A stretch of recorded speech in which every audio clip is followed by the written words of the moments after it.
Hey everyone, just down in the garage tonight doing another fun little maintenance project on the wifey's little Boxster 986. We're doing a coolant flush tonight. It's been a couple of years since I last did it. We're going to be putting this car into storage here. I wanted to get the coolant all flushed out before that happens. First item, we've got it lifted up on jack stands, as you can see. I've got a separate video on how to lift a Boxster. If anyone's interested in that, I'll link to it below in the description here. Before we actually start draining the coolant, first thing we got to address is having enough, so we'll look at that right now. Okay, so to find the maximum quantity of coolant, get your manual out. If you don't have your manual, I'm sure you can find the quantity online somewhere for your particular model. So for our little rascal here, what's it say? Coolant, approximately 4.5 US gallons or 17 liters. Yep, it's a thirsty little car for coolant. Anyways, it takes a lot of coolant, so you got to make sure you have enough. I use this Prestone all makes, all model. Apparently it's supposed to be safe to mix with the different two technologies of coolant. There's OAT and IAT, organic acid technology and inorganic. I believe the Prestone based on ethylene glycol is. It says it's safe for all makes, all models. If you're not sure though of what coolant's in your car, it's always best to flush it out. So drain what's in there and then just fill the car up with distilled water, no coolant. Run it, make sure it's all run through. You let the fan cycle on a couple of times, meaning the thermostat's fully open, and get whatever is in there out, and then you can add your new coolant if you're not sure of what's in there before. I know this is what's in there right now because I've been using this for a good number of years. We've had this car for almost 15 years now. I can't believe it. I did change the coolant once with the really expensive Porsche stuff during the first coolant change. That Porsche stuff, by the way, it says it's lifetime. I don't know whose life. Someone very short-lived, obviously. You know, I would never run coolant in a car much longer than 4 or 5 years max.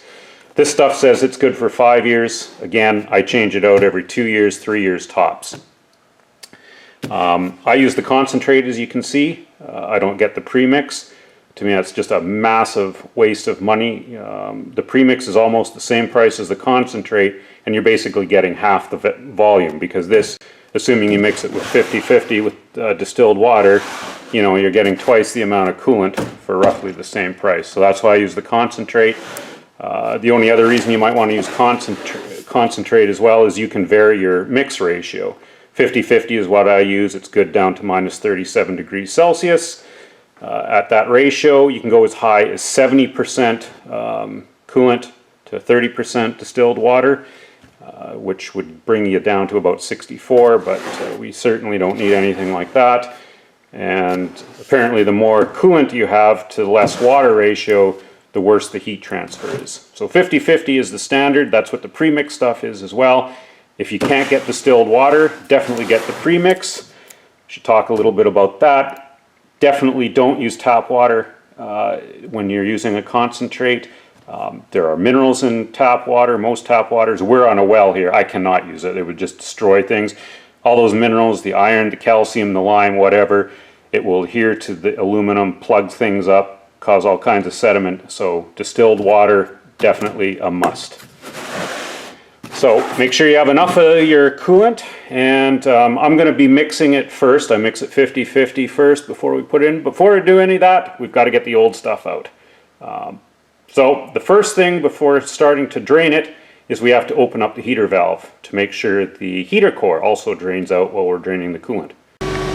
Okay, so with the car running, just go to your climate control, and you want to dial the temperature up to maximum. And that'll ensure the heater valve is all the way open. Now we'll turn the fan down to, don't turn it right off or you'll be off, so just turn it to the first little click. So we're on high, we know the heater valve's open, so now we can get into draining the fluid. The car doesn't have to be up to temperature. You don't want it up to temperature actually. Obviously you don't want to be working with boiling hot coolant rushing out all over your arms. So, time to get underneath the car. So we're under the car. I apologize for any shakies here. But right now we're looking at the plastic cover that has to be removed. We're looking towards the front of the car. Engine is back here. So this plastic cover has got 8 fasteners. There's 4 Phillips. There's one there. One there. And then same thing on the other side. One right there. And one there. And then there's 4 nuts. There's one right there. Hopefully that's coming into focus. One there. One up in this little recess. Where's our trouble light? Hopefully we can see that. Up there. And then there's one over here. Where are you? Right there. And then another one right there. So we'll get those out. Okay, so you get the tray out. I should mention, I said there was 8 fasteners. There was 4 Phillips screws, and then there's these 4 10mm nuts. 3 of them are plastic, and they're the ones on the outside. That one in the middle, though, that is a big metal one. So just in case you get them mixed up, that's the metal one goes in that center fastener spot. So now we're going to get into the trunk or the boot. We've got a couple of little things to do in there before we actually start draining the fluid. Okay, so in the trunk, we're in the right hand corner of the trunk. This is your oil filler cap and your coolant. If the car is hot, this is going to be under pressure. It shouldn't be because it's not warm at all. So you have to take the coolant cap off and take the oil cap off. We're not doing anything with the oil, but we need to take that cap off to get this little cover out. This can be kind of tricky. Just have to clear that bolt. That's the tricky part. Sometimes I'll take that out. There we go.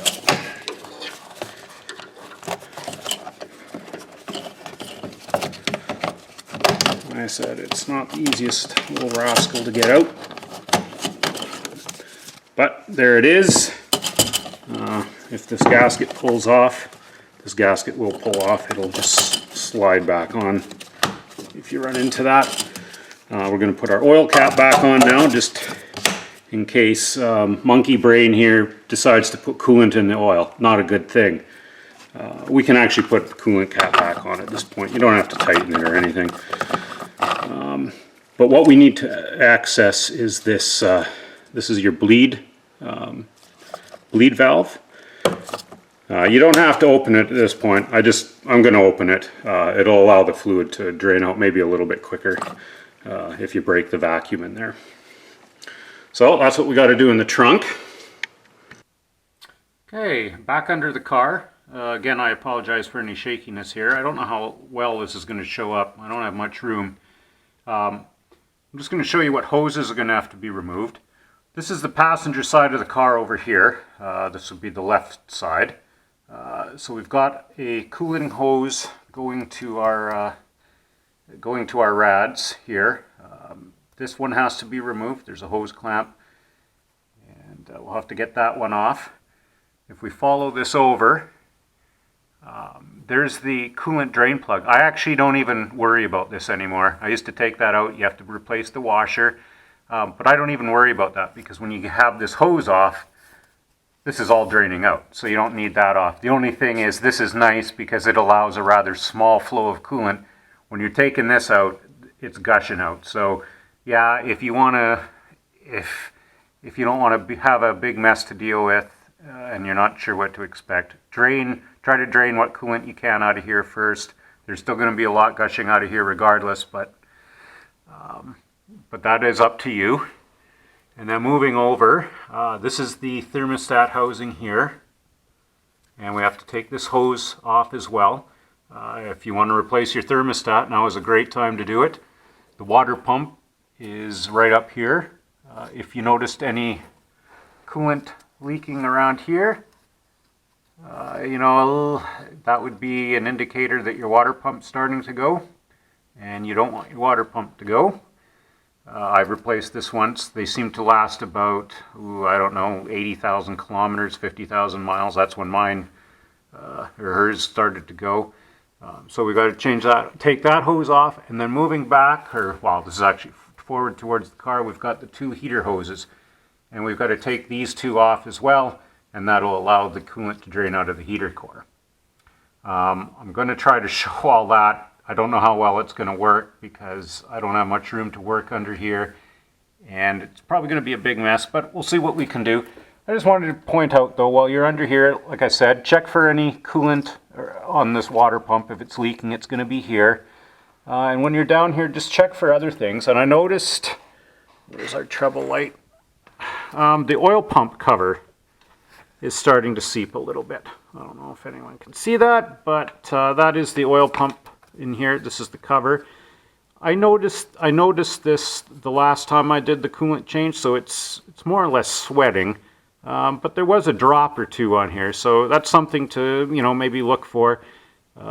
Whenever you notice a leak like this, if it's not gushing out, there wasn't oil dripping on the floor, the pan wasn't even really stained, I'd call this minor sweating, and that can go on for, years without it getting any worse. Like I said, I saw this about 2 years ago. It's not getting any worse, so I'm not even going to worry about it, but again, it's just stuff like that you want to make a note of while you're under here. Take your time to inspect stuff as well when you're doing little maintenance jobs like this. So anyways, let's see if we can get these hoses off. I should mention with the hoses, I use channel lock pliers, and I have heat shrink over the jaws so they don't rip the hose. And it's a lot easier. Obviously, I don't have the clamp off right now, but to remove coolant hoses, I've seen people, they're jamming stuff in between the hose neck and the hose, and no, don't do that.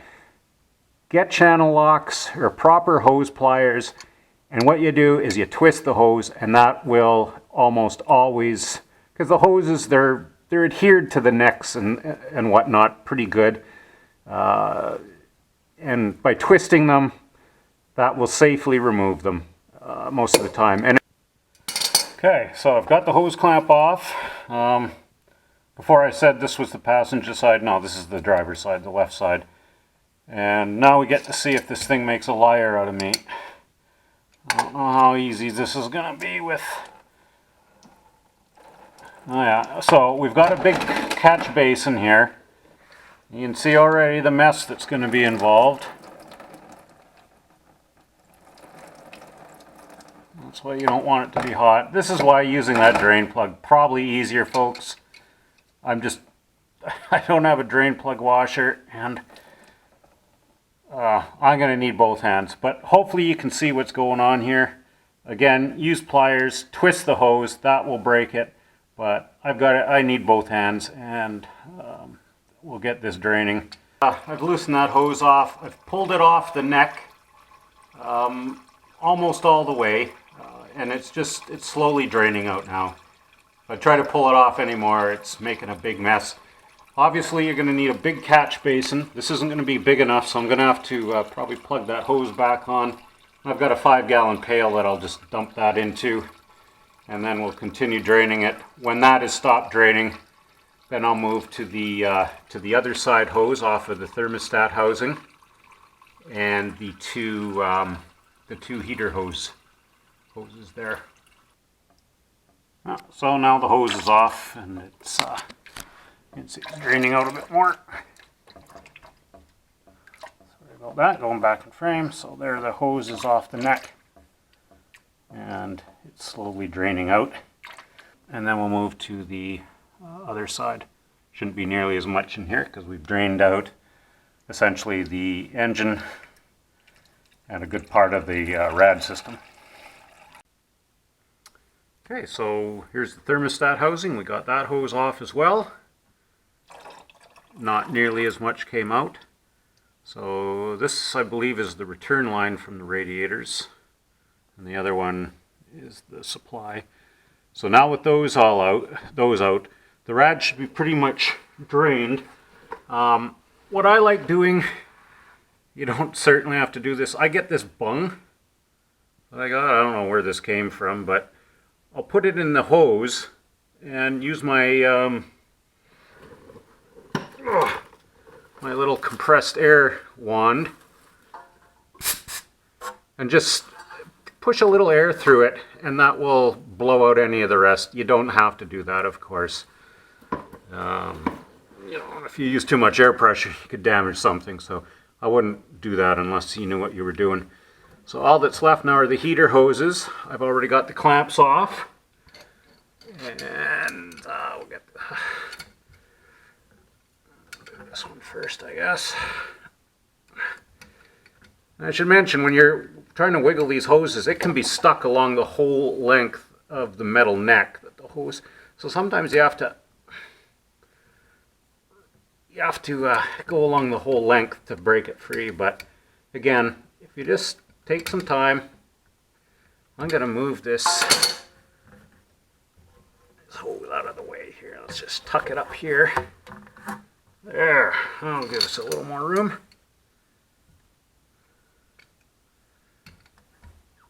There we go. Okay, that should come off fairly. So this is the heater core again that we're draining now.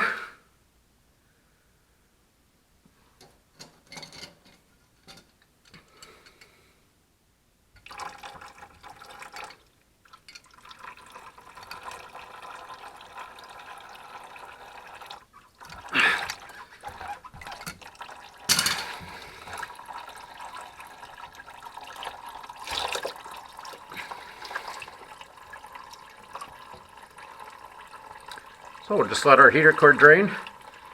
And again, if you wanted to, you could put a little compressed air up one of these lines to flush it out.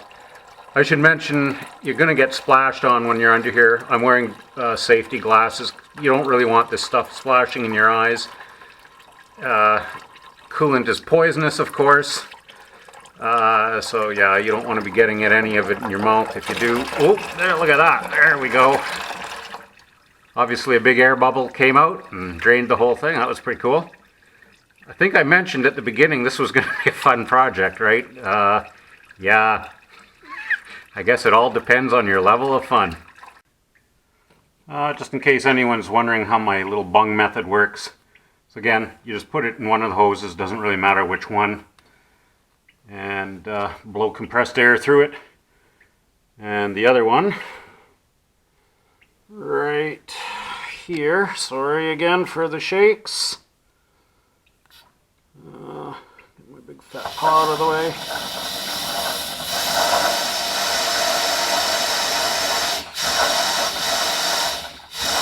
As you can see, most is already drained out. You're not going to get much more. I did this actually before I started filming. A little more came out. I bet you a couple of cups. And if you wanted to do the same thing with the heater hoses,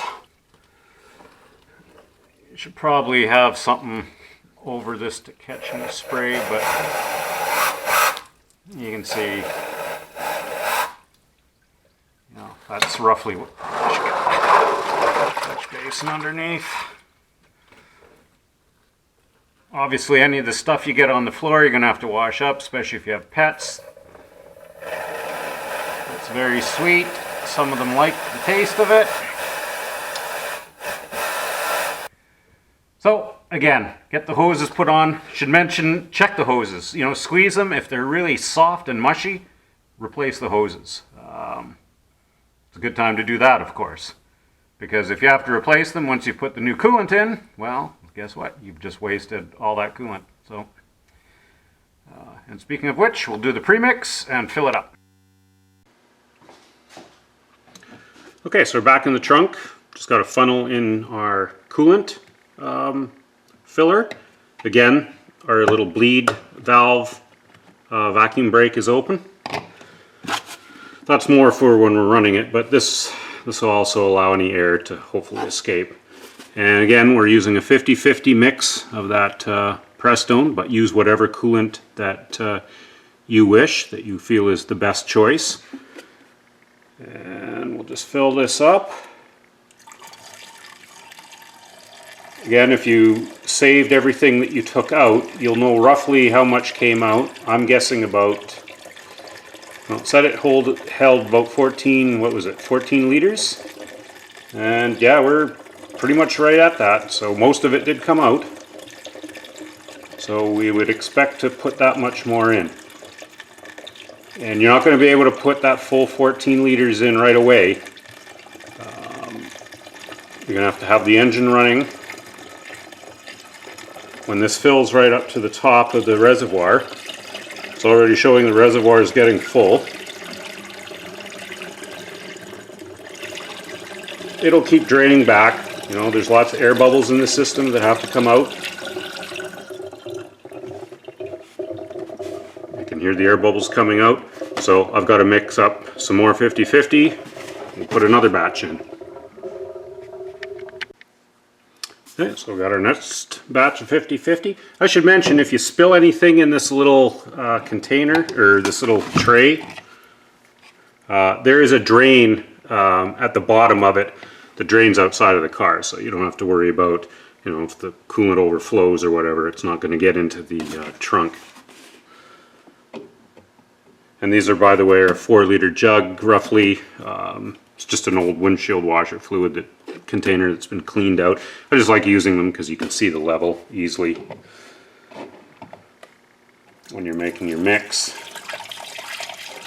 And you can measure whatever you want there. Like I said, 50-50 is what I'm using, but you can go higher if it's in a colder climate, if you really get cold. But minus 37 here is plenty cold, and we don't even drive this. In the winter, it's parked in a heated garage.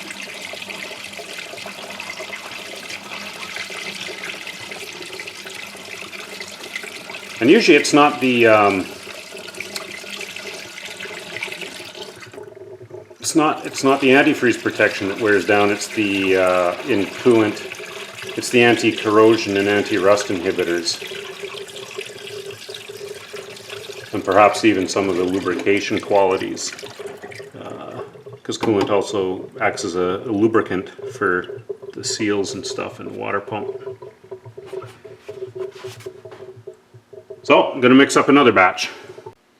Okay, so here's our next batch. So we've put 8 liters in roughly, so this will be 12, assuming it all goes in. And I'm just looking, while I'm doing this, I'm looking through the little side window.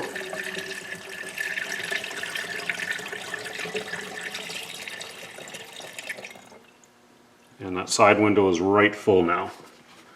I'm just going to put a little bit more in, but I think this is about as much as it's going to take until we start it up. Maybe it'll take a full 12.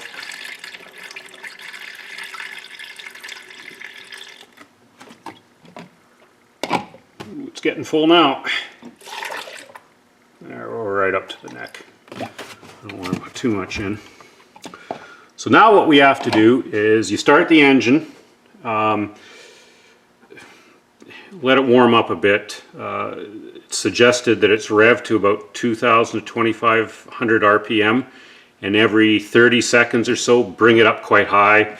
I don't like revving the engine when it's not under load, but you know, 4,000, 5,000, what that's doing is, you know, there's all kinds of air bubbles trapped in there, and you need sufficient enough flow for that to be coming out. But let it get up to operating temperature first, so the thermostat's open to the coolant, or to the radiator, and you'll notice the level drop, and you can keep adding more until it doesn't drop anymore, and then do those rev cycles. It's probably a good idea just to put the cap on, just in case you get a big air bubble or something and it burps out. You don't want, you know, you don't have to put it on right tight, but just so, you know, a huge burp doesn't blow everything out. Another little tip, some people complain that you can't really see, I'm not at the right angle here, I'll show the camera later, but it's hard to see the level in this little window. Really easy trick, just get a pen light flashlight and hold it Come on, what's going on here? Well, assuming it works, you hold it over the filler hole. Oh, there we go. And you can see the level really easy in the window. But I'm just going to start it now, let it get up to temperature. If you notice it dropping while it's warming up, keep filling it up. Okay, so we started it up. It's draining down pretty quick, so keep adding more.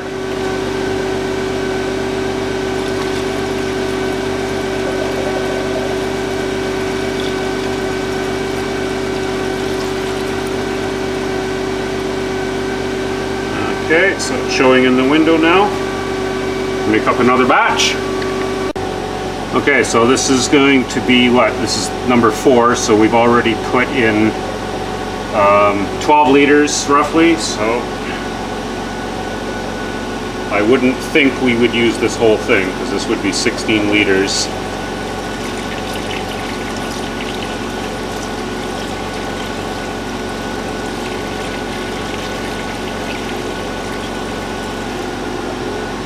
Again, I'm just watching in the window. I don't want to fill it right to the max mark. So that would be what, we put in 12 and a half, so we put in about 14 liters right now.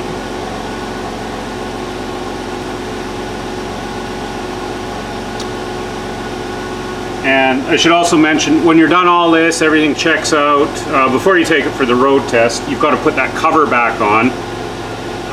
That's perfect time to check all your hoses underneath.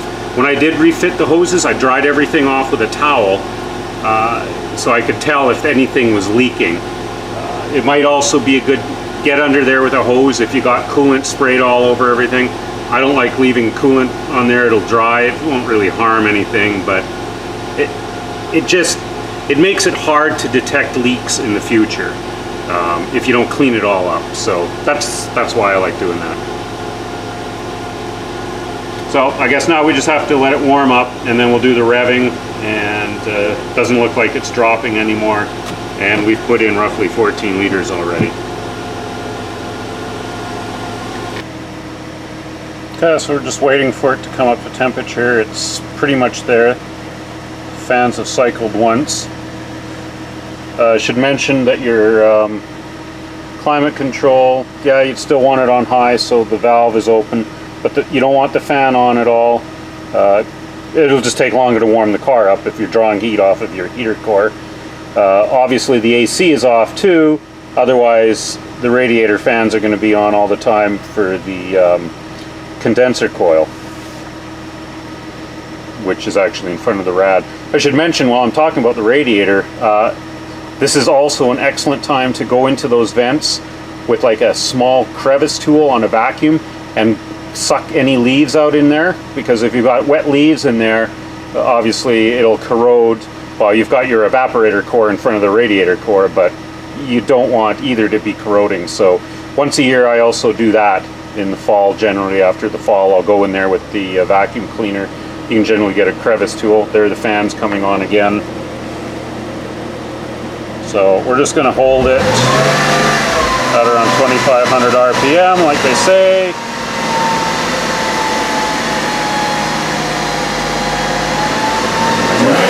Short clips.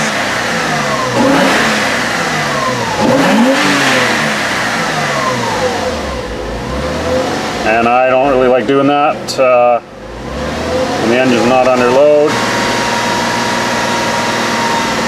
But that really gets the coolant flowing, and it will blow out any air bubbles hopefully. But we'll go back and see how the coolant level is looking now. Now that the fan cycled, thermostat's wide open. So as you can see, it's dropped quite a bit.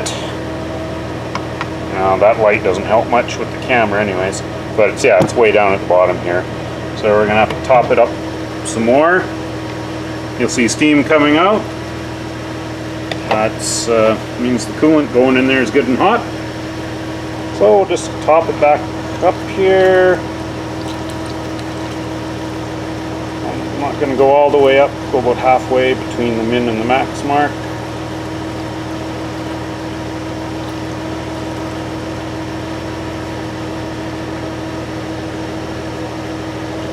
think I said before it was 14 liters. No, the full capacity is 17. So we've put in almost 16 now. That's almost empty. So that's really all there is to it. Again, when we're done, make sure you close that that little bleeder valve up there. You know, get your cap on. Yeah, you could probably fill it right up to the top when it's under temperature. I don't like filling it right up. I'll go for a road test, come back, see how the level is. That's when I'll top it up. I won't go right to the top. And then as it sits overnight and it cools right down, you want to see that level drop to the min or so. And yeah, go back underneath. I should mention I washed the pan, that one tray, so wash it all off. When you take that out, there's usually rocks and sand in there, so you're going to get showered with that if you're not careful. But I think I went over most of the things that you should be checking and looking for. So again, fun little project. Every 2 years, 3 years max is what I follow, but again, maybe depending on the type of coolant you use, you could go longer. So just got back from the road test, about 15 minutes or so. Had several high, almost red line accelerations. Really got the coolant flowing through, and as you can see, it's almost dropped down to the min mark. So we've got to top it up with maybe another half liter. So all in all, put about 16 liters in. So that's pretty cool. And that is the end of the coolant flush job. Super fun, and hope that helped everyone. Cheers.